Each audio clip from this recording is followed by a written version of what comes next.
சுவாசின்னு ஒரு பொண்ணை காட்டுறாங்க. அவளுக்கு கும்ஃபு மேலே ஒரு விதமான வெறுப்பு எப்பயுமே இருக்குது. அவள் எல்லார் முன்னாடியும் இந்த மொத்த கும்ஃபு ஸ்கூலையும் நாசப்படுத்த போகிறான் அப்படின்னு சொல்கிறா. 1 மணி நேரத்துக்கு முன்னாடி காட்டுறாங்க. அவள் எந்த விதமான சின்ன போட்டியில் கூட பார்ட்டிசிபேட் கூட பண்ணதில்லை.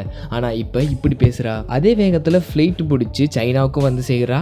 அவளோட 2 பாடி கார்டையும் கூட்டிட்டு அந்த கும்ஃபு ஸ்கூலுக்கும் போகிறா. போயிட்டு வெளியே போனோன்னா போய் கத்துறா, எங்கடா அவங்க மாஸ்டரு அப்படின்னு சொல்லி கத்துறா. வெளியே யாருமே வரமாட்டேங்கிறாங்க. அந்த எவரும் கேட்டுக்க மாட்டேங்கிறாரு. இவங்க யாரும் வரலன்னு சொல்லிட்டு கீழே கிடந்த கல்லை தூக்கி அந்த போர்டில் அடிச்சு அந்த போர்டு கீழவும் விழுது. அவள் அப்பயுமே சும்மா இல்லாமல் அந்த போர்டு மேலே ஏறி நின்று மிதிச்சதை உடைக்கவும் செய்கிறா. அப்போ பார்த்துக்கிட்டே இருந்த அந்த கும்ஃபு மாஸ்டரும் அவளை உள்ளே வர சொல்லுங்க அப்படின்னு சொல்லி அவளை உள்ளேயும் வர வைக்கிறாங்க. சுவாசி உள்ளே போன உடனே உங்களால் யாராலுமே என்னை வீழ்த்த முடியாது அப்படிங்கிற மாதிரி ஆங்காரத்தோட கத்துறா. அப்போ இங்கே ஒரு சின்ன பொண்ணு வந்த உடனே தாக்குதல்லையே அவளை 100 மீட்டர் தள்ளி விழுக வைக்கிறா. அப்போ திரும்ப கேட்குறா, சிரிச்சமணிக்கே என்னை வீழ்த்த யாருமே இல்லையா அப்படிங்கிற மாதிரி சிரிச்சமணி கேட்குறாளா. அப்போ அங்கேருந்து ஒரு பையன் வந்ததுக்கப்புறம் நான் விழுத்துறேன் அப்படின்னு சொல்லிட்டு அவனும் சண்டை போட ஆரம்பிக்கிறான். ஆனால் ஃபர்ஸ்ட் இதுலேயே அவள் தோத்துறான். இதெல்லாம் பார்த்துக்கிட்டு இருந்த சீனியராக ஒருத்தி இருப்பா. ஸோ அவளும் வந்துட்டு போலான்னு ஆரம்பிக்கையிலேயே அவனே அடிச்சு பறக்க விட்டுறா.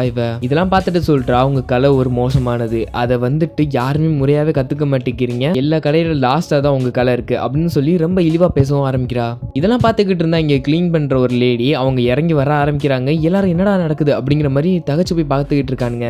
ஆனால் அவங்க வந்துட்டு அங்கே இருக்கிற நல்ல மாஸ்டர்கிட்ட முறையாக குன்ஃபு கற்றுக்கிட்டவங்க தான் இவங்க. ஆனால் சுவாசி அதை பார்த்து சிரிச்சதுக்கு ஆனால் அவளுக்கு தெரியாது அவனால் தான் தோக்க போறான்னு சொல்லிட்டு.